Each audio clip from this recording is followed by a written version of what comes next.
It might come as a shock that 1 in 3 adults in the United States are at risk for kidney disease. That's right, 33% of us. But what if we told you that you can significantly improve your kidney health with just a simple morning routine? The kidneys are two hard-working organs that remove waste and excess fluids from your blood, keeping your body balanced and healthy. So while you might hear about trendy kidney cleanses, the truth is that your kidneys are already doing a fantastic job. They just need a little bit of daily support. Now you might be wondering, what can I do to help my kidneys? That's a great question. Stick around to the end and find out. These tips are backed by research and have been thoroughly tested. So, before we jump in, make sure to like and subscribe to our channel for more great health tips and information. Let's get started. Step 1. Drink water. Did you know that our bodies are mainly made up of water? Around 60% of us are H2O. Every single organ, from your brain to your liver, relies on water to keep ticking. The kidneys work tirelessly to filter waste from our blood, and they need water to do it effectively. Think of water as their trusty sidekick, helping them flush out all the stuff we don't need through urine. But when we don't drink enough water, things start to go haywire.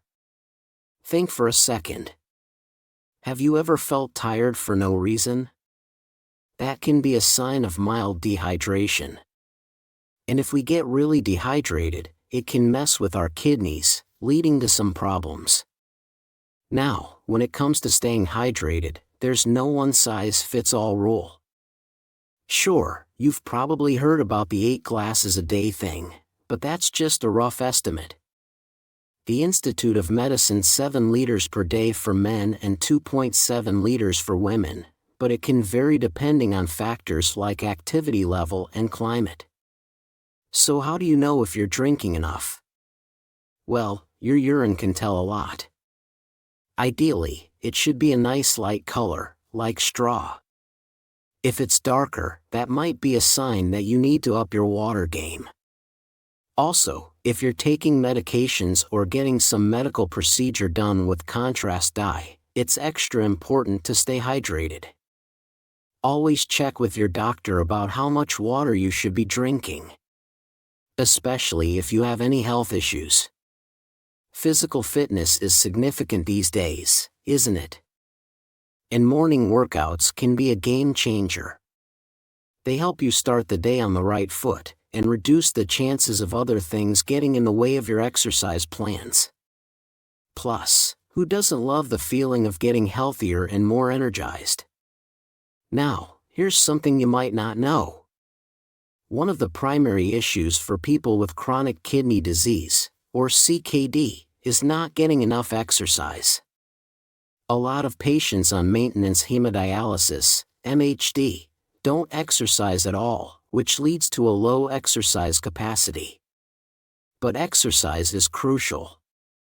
It keeps your body strong and healthy. When you exercise, your body goes through a lot of positive changes. It improves your blood flow and metabolism, helps your body use oxygen more efficiently, and increases the demand for nutrients. Moderate intensity exercise has several well-known benefits like reducing insulin resistance, metabolic syndrome, and chronic diseases. It's generally safe, but be careful with high-intensity workouts.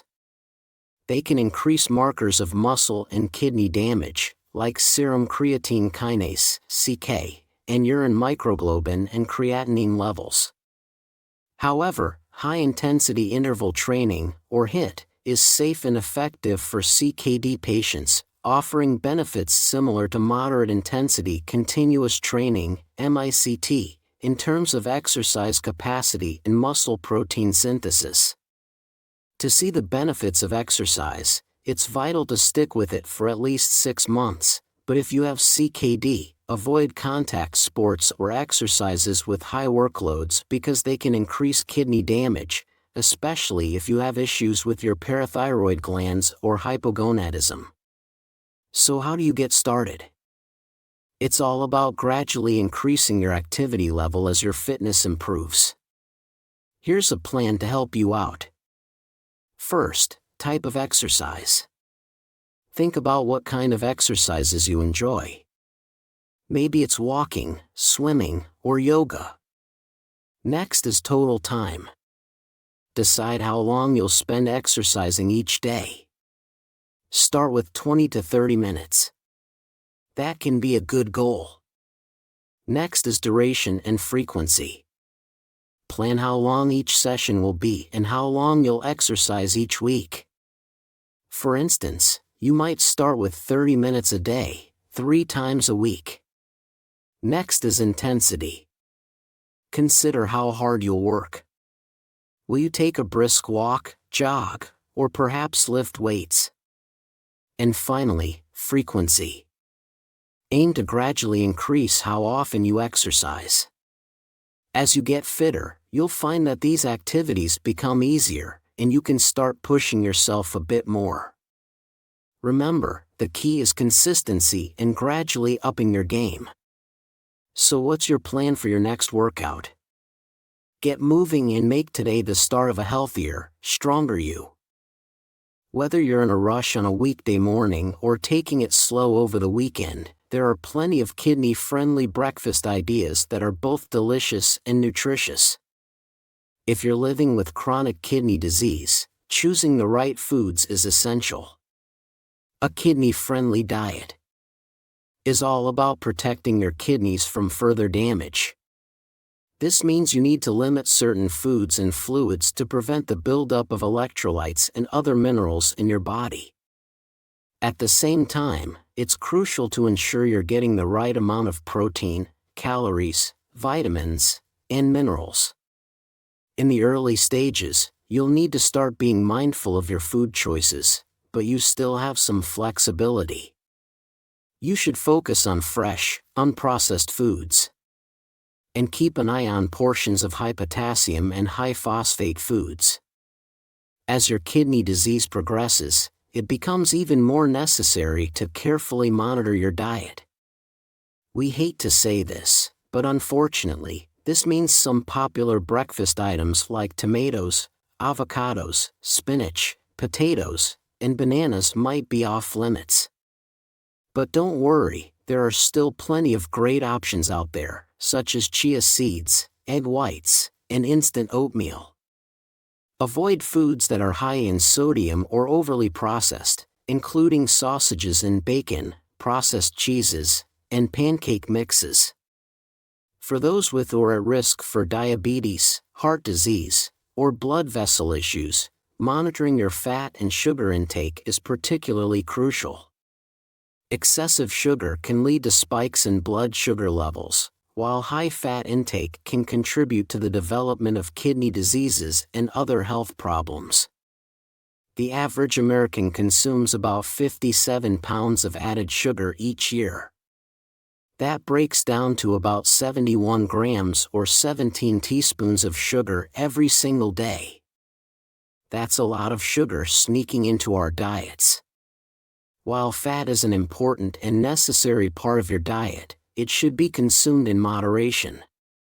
Each gram of fat provides 9 calories, which is nearly double the calories you get from a gram of protein or carbohydrates.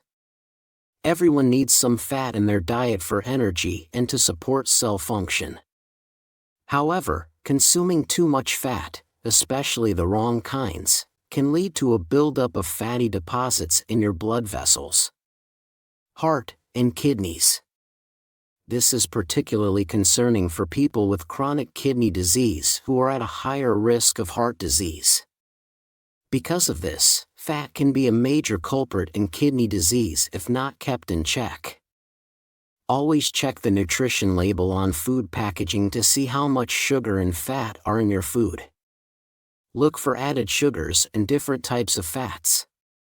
You might not know this, but processed foods often contain hidden sugars and unhealthy fats.